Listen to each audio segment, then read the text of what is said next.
In March 2018, we opened our doors to the public with a vision not just to create challenging professional theatre, but to use this as a platform to inspire and bring communities together. Theatre and culture build identity. With theatre and culture in our local life, the community landscape is more vibrant. Local life is enriched. We believe that the benefits of theatre should be available for everyone. Our Theatre for All programme has removed financial barriers, giving disadvantaged people access to the theatre free of charge. So we were told that we'd come here and have a Christmas meal and then go and watch A Christmas Carol. Our aim is to make live professional theatre available to everyone and use that experience for positive change.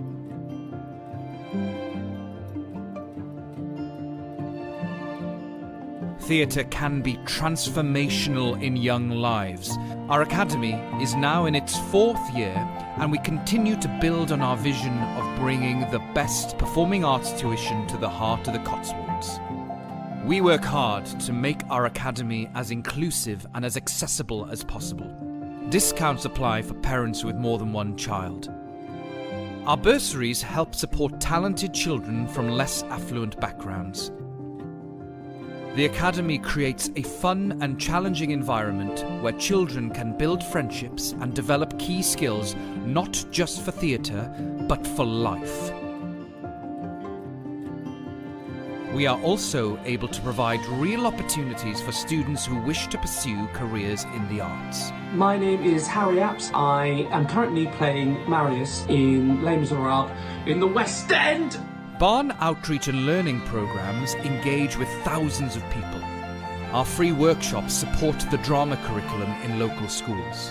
Singing and musical theatre workshops in community groups and care homes have helped address issues of isolation. Our Song for Cirencester project in aid of mental health charities brought our community together in an unprecedented way. We've collaborated with many charities in the region, including the Cllr project, to support individuals dealing with the barriers to finding work. Since working with you, my life's changed. It's given me some purpose, given me an interest, some confidence I was lacking prior to all this. The Barn Theatre played a pivotal role in the town's 2018 World War I centenary celebrations. Who could forget our record-breaking Human Poppy? Our live streaming work on the annual Advent Festival helped thousands engage and take part in Cirencester's Christmas festivities.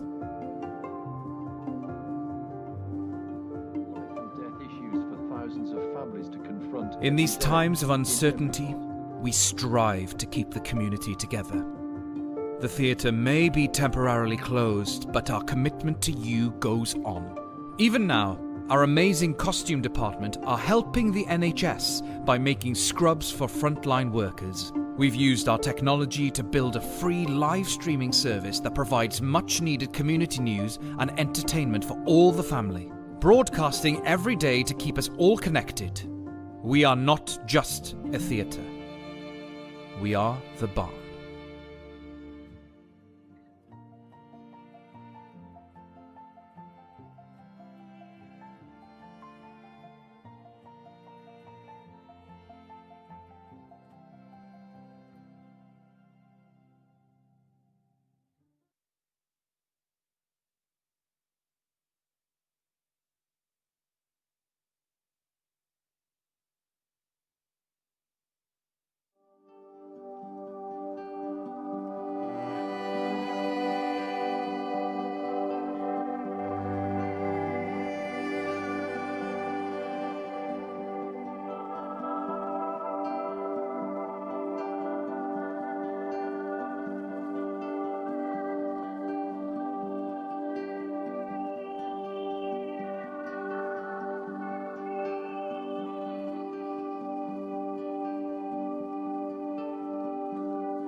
Another week in lockdown.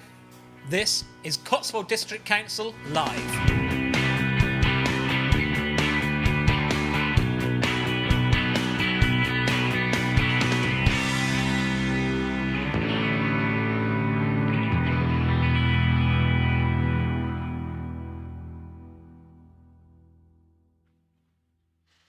Good afternoon and welcome to another edition of Cotswold District Live, here from the Barn Theatre in Cirencester. Today's episode is a special focusing on business on the district, formally how we recover from COVID and how we reopen and what the council can do to try and help that effort. I'm joined today in the studio by Councillor Tony Dale, who is Cotswold District Council's Cabinet Member for Economy, Skills and a number of other things as well, Tony, that I probably left out. I'm also joined by Mark Harris. No, not that Mark Harris. This is Mark Harris from Northleach, who runs the Takeaway. Thank you for joining us both today. As is customary when we begin, a massive thank you, as always, to all of our key workers across the country and indeed locally. NHS workers, council staff who continue to work really hard to ensure that basic services continue to function. We owe you a great debt of gratitude and we all really, really appreciate it. So a couple of announcements before we begin. You may have seen last week that Cotswold District Council streamed its first ever council meeting via Facebook. This is something that we've been planning on doing before COVID happened, but clearly the move to allow us to hold remote meetings has meant that we could bring that forward a little bit. And while it wasn't perfect, there are a few technical difficulties, particularly for some members, some funny camera angles, and hopefully not too many overheard comments.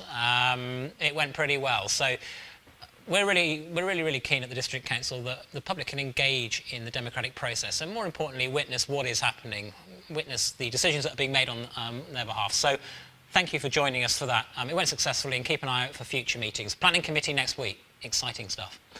CDC Live, this show, we're going to be moving now to a fortnightly service. As things get back to normal, we're getting busier, ensuring that the council continues to function, so we need to ensure that, that our attention is fully on that. So we're going to be moving this show to every fortnight for the foreseeable. We're going to continue as long as the Barn Theatre will have us, I think. You've said that you've really enjoyed us hosting these, opportunity to question us, an opportunity to learn more about what's going on, and we really appreciate all the feedback we've had on that. So these will be continuing for the foreseeable. So let's get straight to business, shall we?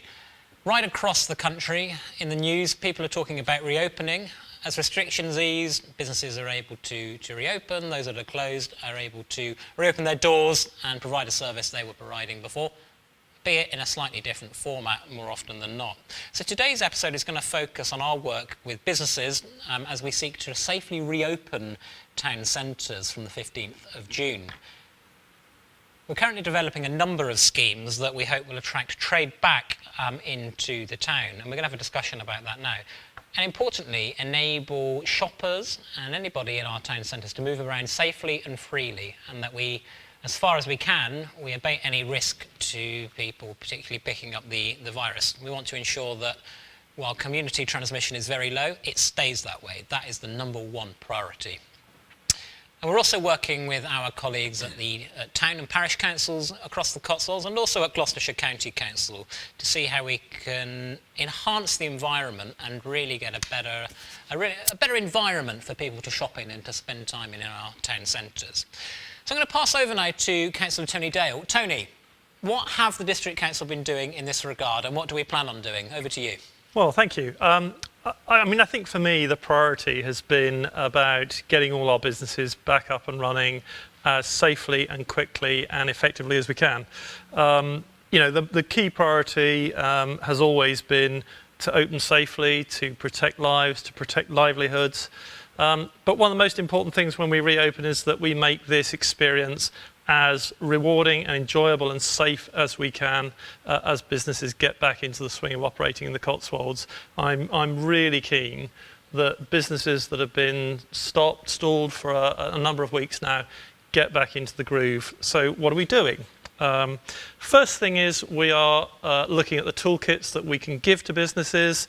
Those have been prepared literally hot off the press today, and those give businesses a lot of guidelines and help around the sorts of safety aspects they need to review, the ways they can implement one-way flows in their shops if that helps them, to ensure that if they feel screens are appropriate to protect and separate staff or customers, those can be implemented, and that safe social distancing is encouraged amongst their customers. Second thing really is about making sure they've done their own risk assessments so that they're confident that they can invite customers back into their shops and make the whole experience feel like an enjoyable and safe experience. And that isn't simply just having a quick look round. That is going through a government checklist, going through all sorts of elements of the experience from when someone arrives at the shop to make sure there are safe numbers in the shop and the shop has thought about what a safe number is, and that once they have gone through the shop, purchased items that they have touched, and then left safely to allow someone else to enter. And so the third thing I think is really about actually implementing those guidelines, making sure that the public is aware of it, that they have safe spaces to wait and to know how to operate through the shop. So we have created for them social distancing floor stickers, information posters, and we will encourage them to use hand sanitizers and safe social practices once they're in the shop. So I hope all these things together will really help our businesses. Fantastic. And Tony and the team at the District Council, and Councillor Jenny Ford as well, have put together this fantastic pack. So do you want to just talk us through the pack then, Sure, Tony? sure. So small independent businesses, I understand, should get one of these through their door? Or? All of the businesses will either receive it through the door, by post if necessary, but even some councillors are coming around to some of your local businesses. So we've worked hand in glove with town and parish councils to connect with businesses in the most effective way we can. Any businesses that don't get it for any reason, just go to the website or you can email us on hi.streets@cotswold.gov.uk. Call us, there are plenty of packs available. They've got this checklist. Yeah, should we just let's unpack the pack, shall we? Please do. Please do. So we've got envelope, nice and basic. So right, first of all, I've got a bit of a summary, reopening town centres, how to reopen safely. So some general... Absolutely, a sort of general introduction letter explains the circumstances. Jolly good, excellent. Right, so you mentioned the checklist. Exactly. Talk us through that then. So when you open a retail business, some will be relatively large premises, easy to navigate, some will be smaller, perhaps harder if you have a fashion business or something, and you need to think about how will you encourage your customers to look at the stock, consider it, engage to check sizing, and then maybe select one or two items which they think will be right for them, take them to the checkout safely, pay for them and exit, and then if necessary there's some a process to return them if that's the case. But all those guidelines explain the sorts of risks and measures you need to put in place to stop people double handling or potentially passing on the infection not directly. Right, so we've got a section here about employee safety, good. Absolutely. We're looking after employees, of course, public safety as well, that's great. And actually interesting, the other main heading, water safety. Yeah, absolutely. So, you know, lots of premises have been closed and risk of Legionella. Well, all sorts of things. I mean, just because we're dealing with coronavirus right now doesn't mean all the other risks that surround a premises go away. So as we're reopening anywhere that's been shut for 12 weeks, we would go through the normal reopening that we would go for any business. So you need to check that things are safe, hygienic measures have been put in place, and that your water supply has been run through so that it is safe to use. Well, we're moving through this like water, which is good news. So we've got some resources in the pack as well. So first of all is this poster. So Tony, talk us through that one. So this is quite simple and straightforward. Most businesses will get this instantly. Some businesses, relatively small premises, maybe only it's safe for one person to be in the shop at a time, simple takeaway. Other businesses could be 3, 4, maybe even more people, 2 metres apart, moving around the premises. So yeah, so poster in the pack, really useful space at the top there to write in how many people can come into the shop, and you can place that in your window. How about that? We've also got this poster, so this is basically, is this a certificate, almost a certificate? Yeah, it's just a... Sign yourself saying that we are adhering to all these... Just to say that we're meeting the measures that the government is enforcing on opening retail shops on the 15th, exactly that. Keep an eye out for that. We've also got, so I think this is one of the Cirencester packs, so we've got a list of public toilets. Why is that important? So Across Cotswold District Council, we've been as rapid as we can in trying to get public toilets back open and safe again with appropriate hand washing facilities, and we are making it very clear to all of our businesses where the nearest public toilets are for their customers to use, so that they can go and wash hands as often as necessary. If they feel they've touched a surface that's worrying them, they know where to go and to sanitise their hands. Okay, and finally, this is my most exciting bit. I don't know why little things like these are exciting, but we've got the floor stickers. So you'll see these popping up and down the Cotswolds in local businesses. I like the hairs on there, Tony. Was that you? I wish I could claim it, Jay, but I thought it was a lovely idea. So yeah, so if you're interested, guys, please get in touch with the council. Email us, that's hi.streets, and that's on the end, at cotswold.gov.uk. You can also call us on 01285 623 000. So make sure you get in contact if that pack interests you, particularly if you're a smaller business. And actually, most importantly, as Tony mentioned, we're going to try and get around as many businesses as possible, small and independent traders. But of course, we're not going to be able to get to every settlement in the Cotswolds, particularly some of the smaller villages. So if you are in one of the smaller villages, I live up in Preston, so I know that there's a business there that we probably won't get to. They've got in touch with me and said, can we have a couple of stickers? That's no problem at all. So make sure you get in touch if you'd like to, if you'd like a pack. Fantastic. Tony, thank you very much for that. So just in terms of public health then, I think clearly a lot has been made over the last few weeks about the government's advice. Some people have said it's unclear, but there are some basics that you can continue to do.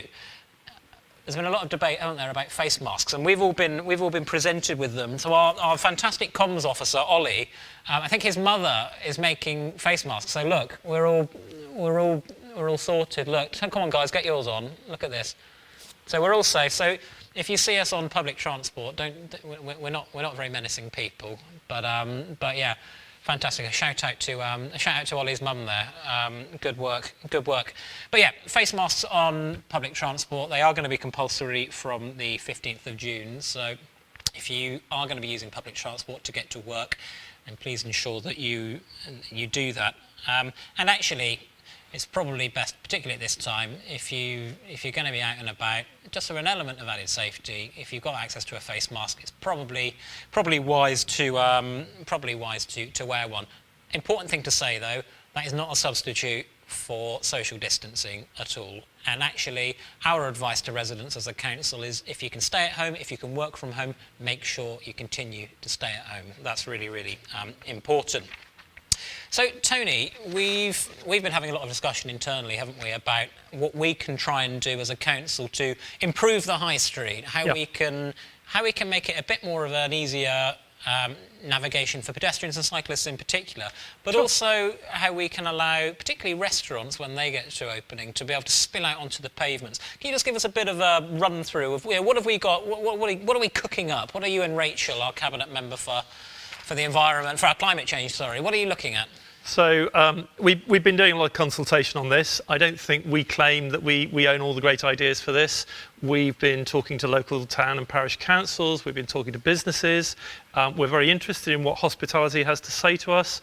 One of the things that's very obvious is a lot of our restaurants and cafes will have a difficulty operating with the existing rules, and so they may want to have tables outside. We all know that there are places in the Cotswolds with narrow alleyways, small pavements. Last thing we want is people being out in the roads. So we're very much encouraging our local councils, our local businesses, even our residents, to consult with us, to fill in the surveys, and to let us know where they think it's possible to simply create a little bit more space for a business to run, to create some space to dine, maybe have a drink, and to still create that space, that social distance, so that people can enjoy themselves, have their time outdoors, and make it viable and sensible and economic and successful for our local hospitality businesses. And one of the things that we've been talking about, we've seen in other towns, I think Cheltenham, on the Bath Road in Cheltenham, they've sort of installed these slightly industrial looking bollards, haven't they? They fit together, don't they? we're trying to avoid doing that, aren't we? So we're looking at how we can perhaps Absolutely. put planters in or something Yes. similar. Do you want to talk to us a bit about it? Yeah, I mean, I think that there is just so much we can do. You know, the tourism trade in the Cotswolds has always been important to our businesses and to the economy here. And one of the things we can do is to create these spaces with things that look good. I mean, we don't have to create this opportunity to the detriment of the environment. If we can make it more pleasant for cyclists, more pleasant for walkers, and just put in some planters. We will lose a bit of space to traffic, but we will create safer spaces for pedestrians and for our shoppers. So it'll be great. And Tony, we have a big debate, don't we, within the council about that whole thing of, we've got our climate change obligations we need to meet, but equally we've got to try and balance that with the needs of, the local economy, making sure we don't disadvantage local businesses and that sort of thing. And there's potentially an opportunity here, isn't there? If we can do this right and we can get something that works particularly for local businesses and has an impact on the environment, if more people are able to cycle and Totally. and walk around, it might be that some of these changes could be permanent. I'd love to see it as the new normal. I mean, one thing is certain, that people have been cycling more, walking more, and actually a lot of people have taken their fitness more seriously. Anything that we can do which encourages that to stay for normal, to be the new normal, I think it would be fantastic. If we can get people onto bicycles to do their even a short shop or a normal trip, which they might otherwise have used their car for, I, for one, would be delighted. Absolutely. I've certainly, it got to a stage during the lockdown where I was going for a run just as something to do. So actually, you're quite right, Tony. It's been a real opportunity to get fit. And if you haven't already, then come on, all this opportunity. So just sort of rounding off the piece about Hive's improvements, as we said, Tony mentioned, we really need your assistance in this. We want to hear from you. So if you've got 10 minutes, if you're a local business owner, particularly in some of the main towns where you get a lot of thoroughfare, we'd love to hear from you. If you head to our website, cotswold.gov.uk/business recovery, you can fill out our survey. It should take about 10 minutes, and it's really helpful when we get feedback. It just helps us plan. Right, we're going to bring Mark Harris in now, who is our guest and is not my father. My father is Mark Harris, but it is not this one. So no. Mark, welcome. Thanks very much for joining us today. So before we sort of talk about the current situation, how you guys have been coping, just give us a bit of a background about your business, what you do, where the business has come from. Sure, absolutely. Thank you for having us on this afternoon. So my primary business is actually a restaurant consultant, and I've lived in Northleach for the last 5 years. And the opportunity came to buy the local takeaway last year. And we opened, after a brief refurbishment, in the back end of August last year. And we actually been given a strapline by the locals, which it would have cost fortunes for a brand agency to do. We're sort of known as a restaurant a takeaway serving restaurant quality food, which is great. And so we serve pizzas, hot dogs, burgers, freshly made kebabs, fish and chips to the locals, and we also do lots of specials as well throughout the week. So. Fantastic. I tell you what, Northleach has got a lot going for it, hasn't it? It certainly has. It's found fame. It's got fantastic little shops, businesses, little restaurants, places to dine, and I think certainly, Mark, we know your business certainly plays an important part in that. Fantastic. So, Mark, if I can get straight to the point, how has your business been affected by COVID-19? Well, I actually feel quite fortunate because I've been able to stay open throughout the whole of the lockdown period. Opened back end of August, like I said, last year, and I caught 2 weeks of the end of the summer, which was brilliant, and knew that the winter was going to be probably quite a tricky time to get through. Was really looking forward to Easter and the summer holidays and the tourism starting to build back up again. So we'd sort of make hay, if you like. In the takeaway. Sadly, because of coronavirus, it's not been quite as successful as it might have been. But with everything that's negative about it, there's also been some positives as well. I think, as you've alluded to already, you managed to review the business and sort of take stock of things a little bit more. So hopefully, when it does end, and it will end, coronavirus, I'll be I'll be a slicker operation and a smoother operation at the end. I think, Tony, we've been saying, haven't we, coronavirus, it's really challenging for many, many businesses, and our sympathies absolutely, go out to so many business owners. But you're quite right.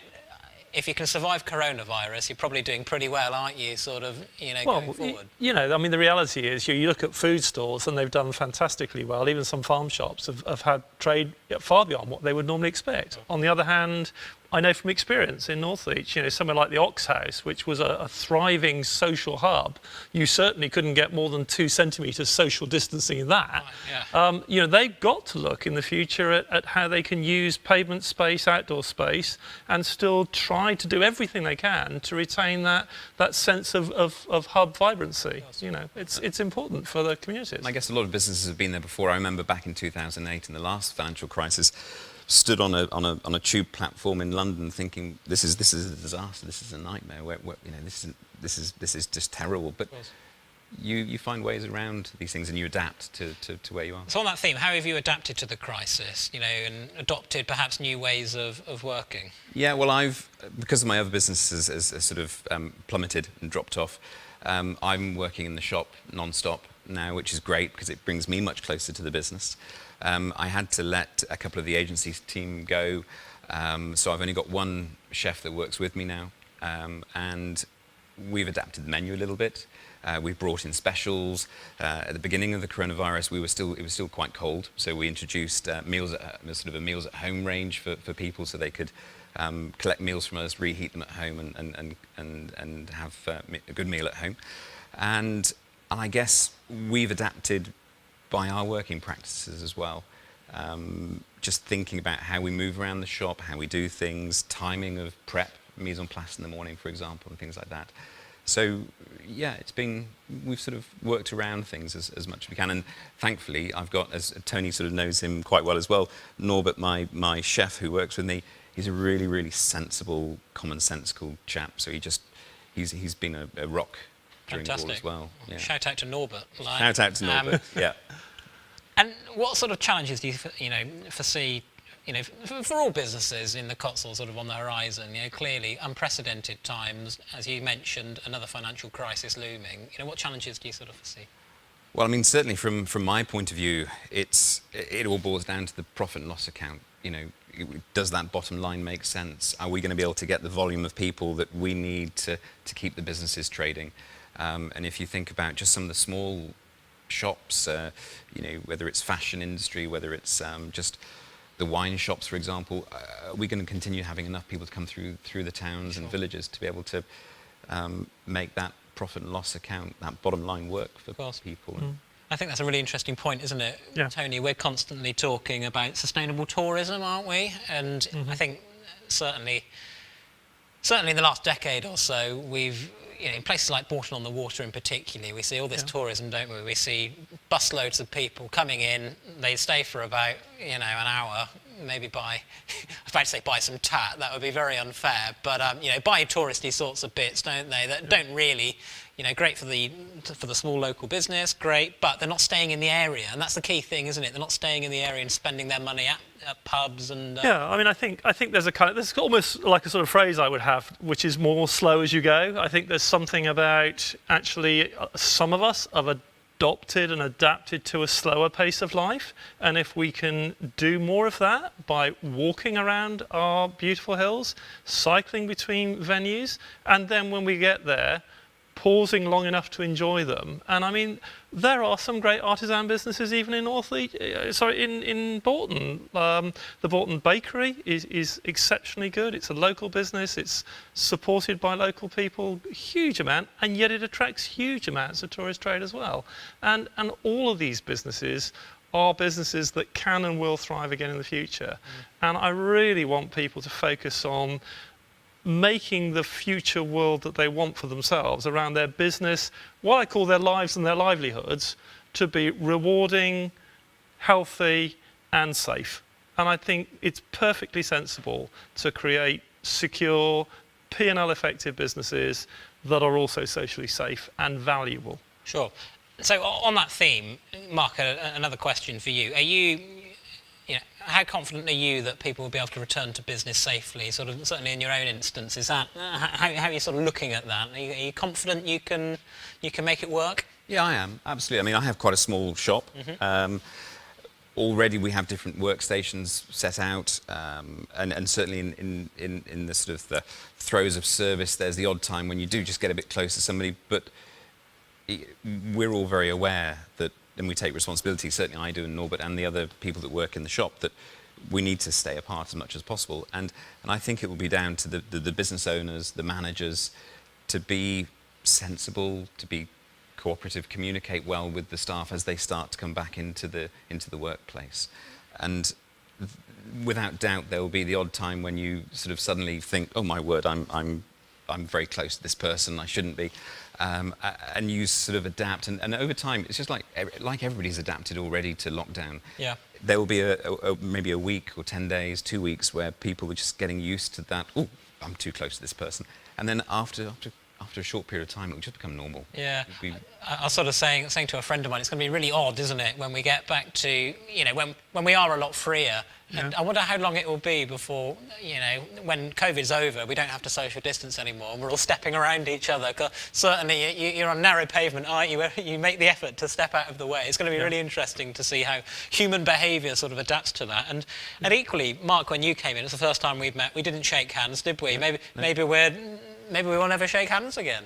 You know, maybe we'll see some new cultural norms or something like that. Who knows? Yeah. A smile and a warm smiles means. I think so. I think so. I think you elbowed Tony, didn't you? Yeah, we've got that one. We also got the nice to see you as well. Exactly. Yeah, you did. I think you did that before. So it's an embracing feeling. It brings people in, even if not physically. Absolutely. Just finally, then, Mark.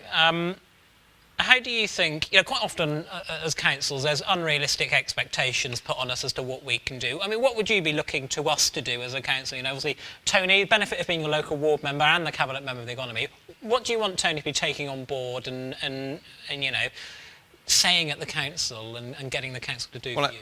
I think having Tony as our local member is great. He's very supportive. He's always wandering around, and I think there's days when, you know, I do feel a bit down, and you're thinking, crikey, when is this ever going to end? Are we ever going to see through this?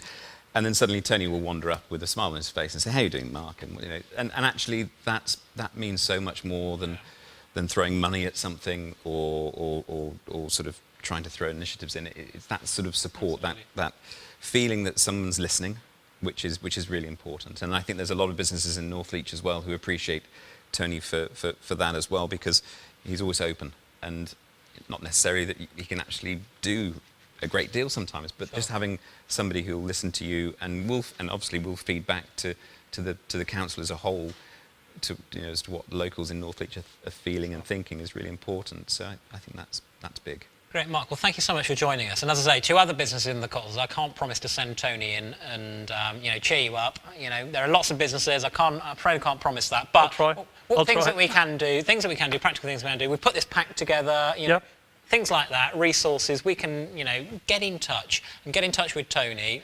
He's got an amazing amount of bandwidth for somebody that works full time as well. So you know, get in touch with Tony. He's more than happy to help. You want to hear from businesses, don't you? I absolutely do. Genuinely, any business that's in the Cotswolds, if they want to have a conversation, if they want to talk about business in the Cotswolds, I am here to listen and to understand how we can help. Could I also say of course. I received my pack this morning, and I've sort of sifted through it very quickly, and I think if we all use those stickers and we all, you know, put them up in our windows and use them as they're supposed to be used, I think it'll have a huge benefit and make the tourists that are coming into the Cotswolds over the next few months feel safer, because they recognise, right, I can only go into this shop, there's only one person allowed in, that's what I'll do. Absolutely. And I think if we all do it, it will just become the norm again, and people will feel safer coming into our shops. I think it's a really good initiative. Fantastic. Mark, thank you so much for joining us, and do stay with us. We're going to take a few questions now, as is normal. So we've got a few pre-prepared questions, and if you have got a question you want us to ask, we're going to be here for the next 10 minutes or so. We'll answer a few of those questions. Pop them in the comments section below, and we will aim to get to those. We've had a couple of shout-outs for Norbert the chef, so do pass those on to him. Will do. Bit of a celebrity. District. Maybe we'll get him on the show at some point. You know, that would be good. Right? So we'll go to some of the pre-prepared questions. This is from Nick on Twitter. This is about reopening towns safely. I hope your assessment includes protecting the police. My best friend is a policeman and has worked so damn hard over the last 12 weeks. Tony, we talk to the police regularly. Do you want to just pick that up? Well, I think we should, and of course we do. Why would policemen be any different to any other person working as a key worker in difficult circumstances? So as ever, they have our full support. District Council works intimately with our local policing team, and I think the support is mutual. We trust each other and we work very well together, and I fully expect our police force to help local residents and citizens and our tourists when they arrive, if they need the support, to be able to move safely and effectively around the Cotswolds. They should expect and get the same support all of our residents would get. Of course. I've got another question here from Donna on Facebook. Please consider queuing outside shops and how to manage it, as the roads are getting busy. Yeah. People needing to step into the road and socially distance. It can be a bit dangerous. Yeah, I mean, this is exactly what I'm inviting consultation on. There are just many places in the Cotswolds, because it's so old and beautiful, where practically just pausing before you enter a shop is going to be difficult if the pavements are busy, particularly in places like Stowe, Morton.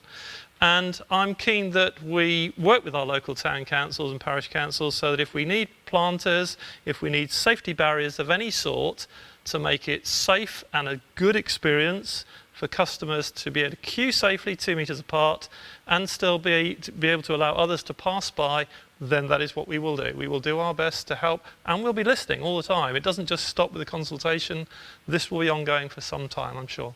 We've got a question here on the live stream from Linda Hicks-Collett. Why do takeaways have to use really big boxes to serve their food in? They do not fold down easily. They fill the bins quickly. That's an interesting one. Mark, I don't know, do you use big bags or boxes? I use biodegradable boxes, so people can take them home and put them in their garden waste or what have you. I took ages deciding on the right disposables to use. We use sort of cardboard as wherever we can. You can break them down and fold them down. There's no polystyrene or anything like that at all. We use bagasse containers as well, again, which are really easy to break down, and they scrunch up very quickly. So I don't know why some people use those big ones, but we try quite hard to make our packaging as easy to use, store the food safely, and then dispose of afterwards. Fantastic. As well. I did go to a popular fast food chain recently, not long after the restrictions were lifted. Please don't judge me. It was one of the big ones. But I got the largest bag I have ever seen. Honestly, it was about that big, and I only had a small meal. I don't know. Maybe they just run out. Maybe they couldn't get the delivery in. But it was it was extraordinary. So yeah, interesting point. Any view on social distancing changing to 1 metre so businesses can serve more people? This might give them a fighting chance to survive. Well, I think the key point on that is if the government change the rules, then of course we will encourage that if it's safe to do so as much as we can. We will have a bit of a bill because we've printed all these posters now, haven't we, with 2 metres? Well, but we can change them. No? You know, I mean, it's a point you could debate, isn't it? The government guidelines currently are 2 metres social distancing. The World Health Organization is saying 1 metre. Scientists are describing the difference between a 3% risk or a 13% risk. I think the reality is we will reach a point where each of us has to take our own personal responsibility for operating safely, safe procedures, lots of hand washing, and if you don't feel well, stay at home. Really simple. And if it's 1 metre and it works and we can all be safe at 1 metre, that will be much better for the hospitality industry. I can absolutely see that. But we have to follow the guidelines that are set. Exactly, and I think the most damaging thing to the economy and indeed to the country as a whole is if we get a big second peak. Indeed. Because that shuts the economy down again, and we go back to square one where we were in end of March and April, which we really don't want to get to. So if we all follow the rules as much as we can, we're going to be in a better place. Stay alert, that's the latest guidance, isn't it? It is. Quite sure what that means, but stay alert. So we've got a couple more comments. Can we have a bonfire now? That's from Karen Webster.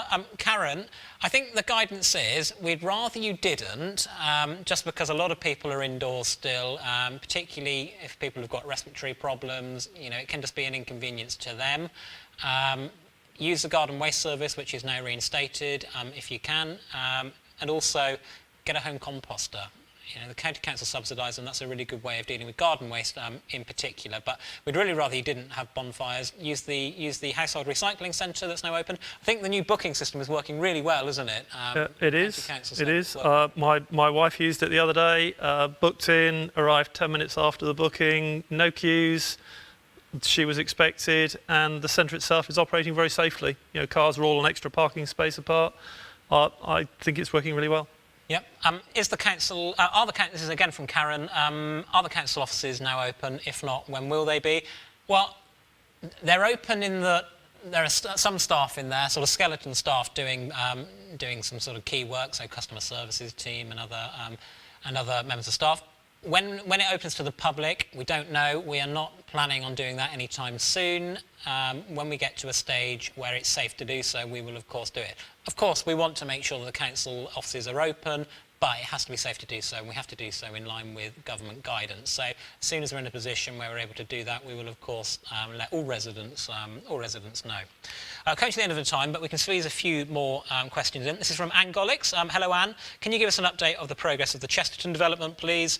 We've seen that the site access signs have been put up at the field gate to where Somerford Road meets Spratsgate Lane. Anne, I don't know. I have to admit, Chesterton's been pretty low on the agenda in recent weeks, but just for you, I will get an update for you. I've got your email address, so I will get that to you as soon as I can. Steve Jones, up in the north of the Cotswolds. In order to assist with distancing, parking and potentially roads having to be closed, are GCC fully on board with this, including a fast-track system to put the appropriate traffic regulation orders in place? Of course, the County Council are a big player in this. They're the ones that have been given the money by government to implement some of these changes. And we're very much working in partnership. You know, the two political colours of the councils might be different, but we've got a common goal in that we want to improve cycling and life for pedestrians. So yeah, we're working with the we're working with the county council, and certainly all the noises so far is that they're positive and want to engage with us. I think it's important to say we're going above and beyond what we need to do. We really want to drive this as a district council. So yes, you know, other district councils aren't doing this. We're putting a real emphasis on trying to see what the alternatives are. Linda, thank you for answering my questions. Have you cut your hair again? Yes, I did last week. That was it was an interesting thing trying to do it yourself. So I might have had a little help from a family member. How is the council working with the police to counter the current speeding issues on local North Cotswold roads? That's from Matthew Bevan. Matthew, we'll aim to have Jenny Ford on in the next, maybe in a fortnight, who is our direct liaison with the police. But I know they've certainly been out and about, certainly in the North Cotswolds. They have. They've been in Stowe, I know. They've been in a number of villages.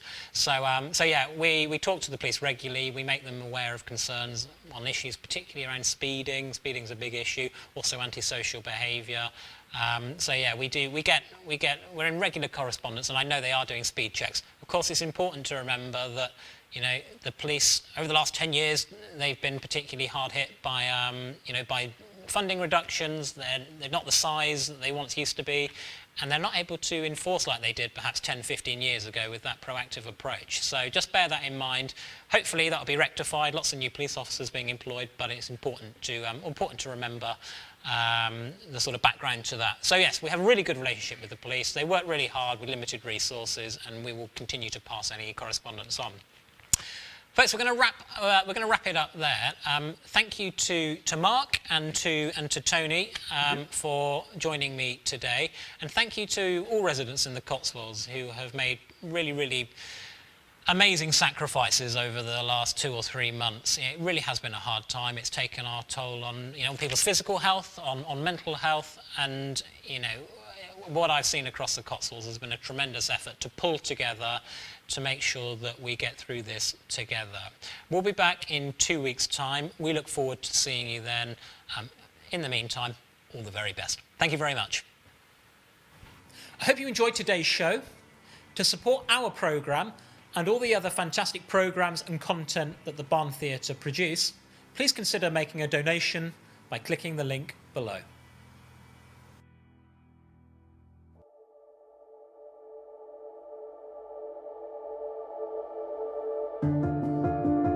In March 2018, we opened our doors to the public with a vision not just to create challenging professional theatre, but to use this as a platform to inspire and bring communities together.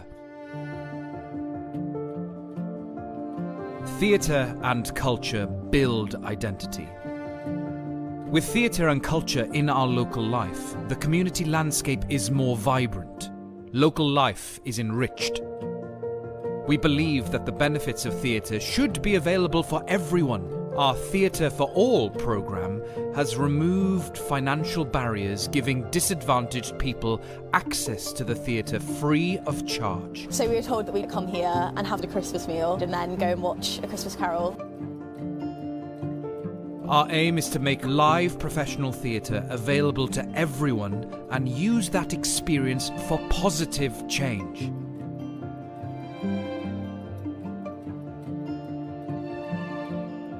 Theatre can be transformational in young lives.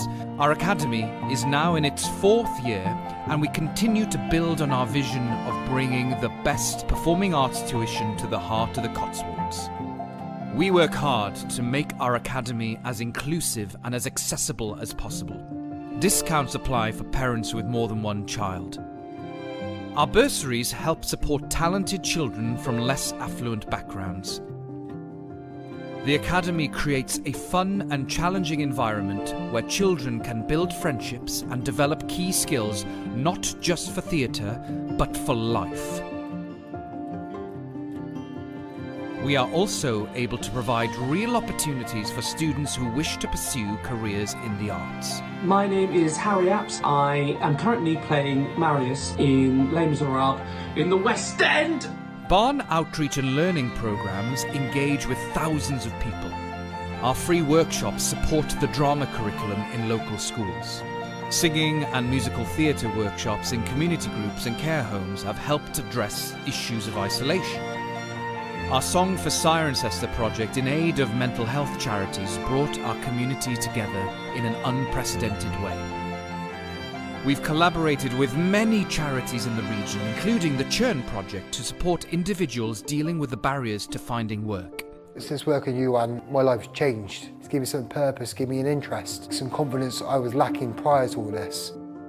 The Barn Theatre played a pivotal role in the town's 2018 World War I centenary celebrations. Who could forget our record-breaking Human Poppy? Our live streaming work on the annual Advent Festival helped thousands engage and take part in Cirencester's Christmas festivities.